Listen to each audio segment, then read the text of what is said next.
নমস্কার বন্ধুরা, আপনাদের সবাইকে এই চ্যানেলে অনেক অনেক অনেক ওয়েলকাম।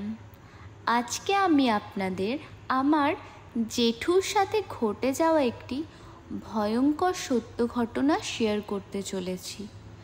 আমার জেঠু ছিলেন একজন স্কুল টিচার, কিন্তু স্কুল টিচার হলে কি হবে, মাছ ধরার প্রতি ওনার উৎসাহ ছিল অনেক।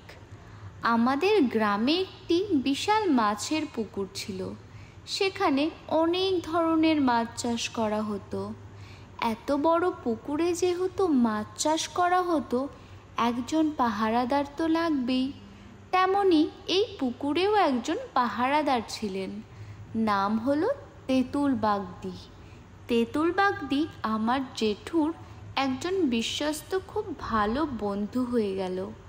কারণ বলেছিলাম আমার জেঠুর মাছ ধরতে ভালো লাগে, তাই মাঝে মাঝে গিয়ে তেঁতুল বাগদির সাথে মাছ ধরত এবং গল্পগুজব করত। তবে হ্যাঁ, এমনি এমনি মাছ নিয়ে আসতো না, কিন্তু যথাযথ দাম চুকিয়ে আসতো। এমনই একদিন গল্প করতে করতে একটু বেশি রাত হয়ে গেল। বাড়ি ফেরার পথে জেঠু ফিল করলো তার শরীরটা অনেকটা ভারী হয়ে গেছে। নিজের শরীরের বহন ক্ষমতা হারিয়েছে জেঠু। কিছুতেই বুঝতে পারছে না যে এগুলো হচ্ছে কি। এমনকি তার বন্ধু তেঁতুল বাগদিকে ডাকবে তার ক্ষমতাটা পর্যন্ত হারিয়েছে। চারদিকে জোরে জোরে হাওয়া বইতে শুরু করলো, কিন্তু আমার জেঠু কিছুতেই নিজেকে সামলাতে পারছে না। কেমন যেন অজানা একটা ভয় আতঙ্কে জেঠুর চোখ দিয়ে জল পড়তে শুরু করলো। এমন সময় জেঠু দেখল তেঁতুল বাগদি দৌড়ে তার কাছে আসছে। কিরে কেশব, ঠিক আছিস তো? কিরে, কথা বলছিস না কেন, কি হয়েছে? হ্যাঁ ঠিক তাই, যেটা সন্দেহ করেছিলাম সেটাই হয়েছে। তুই ভয় পাস না ভাই, আমি তোকে এক্ষুনি ঠিক করে দিচ্ছি, দাঁড়া। এই কথা বলে তেঁতুল বাগদি জেঠুর গায়ে হাত বোলাতে লাগলো এবং কি একটা মন্ত্র জোরে জোরে বিড়বিড় করতে লাগলো। তারপর হঠাৎ চমৎকারের মতো আমার জেঠু একদম স্বাভাবিক হয়ে গেল। তেঁতুলদা, কি হয়েছিল আমার এরকম অবস্থা হলো কি করে? আমি তো কিচ্ছু বুঝতে পারছি না। আর তুমি কি করলে আমার সাথে, যেটা করার সঙ্গে সঙ্গে আমি আবার স্বাভাবিক হয়ে পড়লাম? ডাকিনীর ছায়া পড়েছে তোর ওপর, সেই তোকে কাবু করে ফেলেছিল। কিন্তু তোর সাথে আমি আছি, তুই কোনো চিন্তা করবি না। আমার নজর এড়িয়ে তোর ক্ষতি করবে, এটা আমি বেঁচে থাকতে হতে দেব না। তেঁতুলদা, তুমি এসব কি বলছো? এইসব ভূত ভুতুরে ব্যাপারও হয় নাকি এখানে? আমি তো কোনোদিনও এইসব শুনিনি, আমাকে আগে কেন বলনি?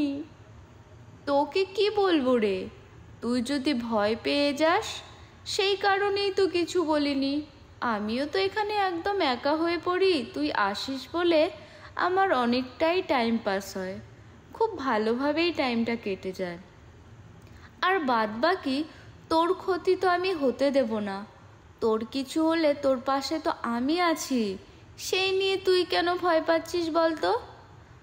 বলছি তেঁতুলদা, আর কোনো অসুবিধা নেই তো? আমার তো খুব ভয় লাগছে, রাত হয়ে গেছে অনেক, আমাকে তো বাড়ি ফিরতে হবে। বাড়ি তো ফিরবি, কিন্তু ও তো তোকে এখন যেতে দেবে না, আগে আমাদের ওকে তাড়াতে হবে। কি গো তেঁতুলদা, তার মানে তুমি কি বলতে চাইছো ওই ডাকিনী এখনো আমাদের আশেপাশে আছে? আমার তো খুব ভয় করছে। হ্যাঁ রে, ও আমাদের আশেপাশেই ঘুরছে, এখন তোকে ওর শিকার বানাতে চাইছে। তবে হ্যাঁ, তুই কোনো চিন্তা করিস না, আমাকে একটু সময় দে, সব ঠিক করে দেব। এই কথা বলে তেঁতুল বাগদি একটি গাছের বড় ডাল ভাঙল, তারপর সেটা মাটিতে জোরে জোরে বাড়ি দিতে লাগলো এবং খুব করে জোরে জোরে বকাবকি করতে লাগলো, কাঁচা কাঁচা গালাগালি দিতে লাগলো, ভয় দেখাতে লাগলো। সেই মুহূর্তে ডাকিনী প্রচণ্ড ক্ষেপে গেল তেঁতুল বাগদির ওপর এবং জলের মধ্যে থেকে আস্তে আস্তে তার শরীরটা হাওয়ায় ভেসে উঠল তাদের সামনে। অসহ্যকর হাসি, তাদের যেন কান দিয়ে রক্ত বের হয়ে যাবে।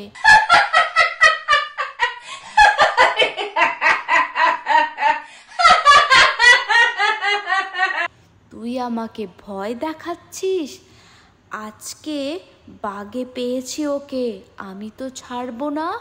তুই আমার সামনে থেকে সরে যা, না হলে তোকেও মেরে ফেলবো। তেঁতুল বাগদিও প্রচণ্ড জোরে জোরে হাসতে লাগলো।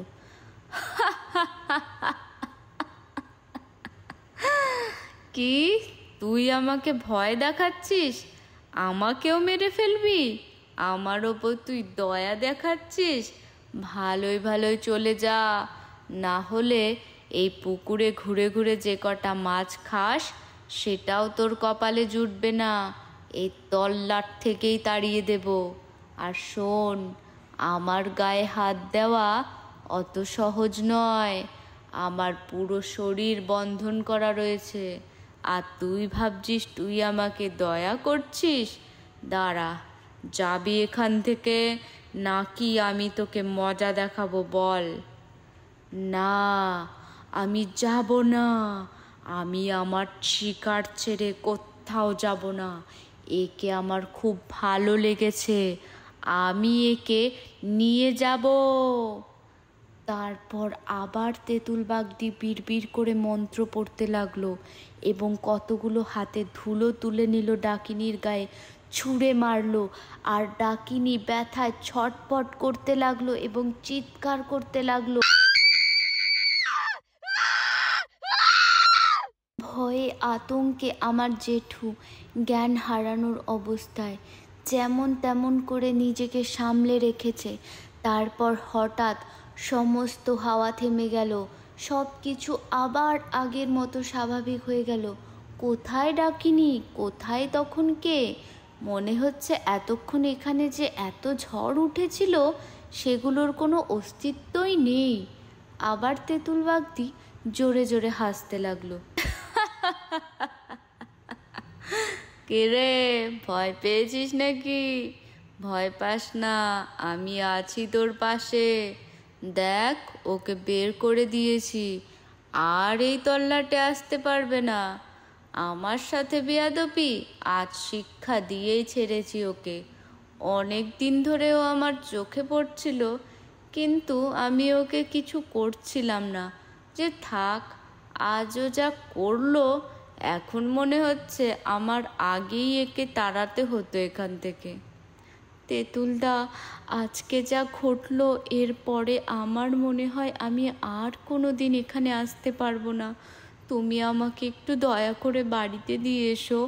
আমার শরীরে কোনো ক্ষমতাই নেই যে আমি একা একা বাড়ি যাব। আচ্ছা আচ্ছা, ঠিক আছে, চল, তোকে আজকে দিয়ে আসছি। তুই কোনো ভয় পাস না। রাতে না আসিস, দিনে আসিস, কথা হবে, কেমন? এই ঘটনার পরে আমার জেঠু প্রায় 1 সপ্তাহ জ্বরে ভুগেছে। আর ওই পুকুর পাড়ে রাত কেন, দিনেও কখনো যায়নি। হ্যাঁ, তেঁতুল বাগদির সাথে জেঠুর দেখা হতো চায়ের দোকানে। আমার আজকের গল্প এখানেই শেষ। ভালো লাগলে একটা লাইক করে সঙ্গে থেকো। ধন্যবাদ।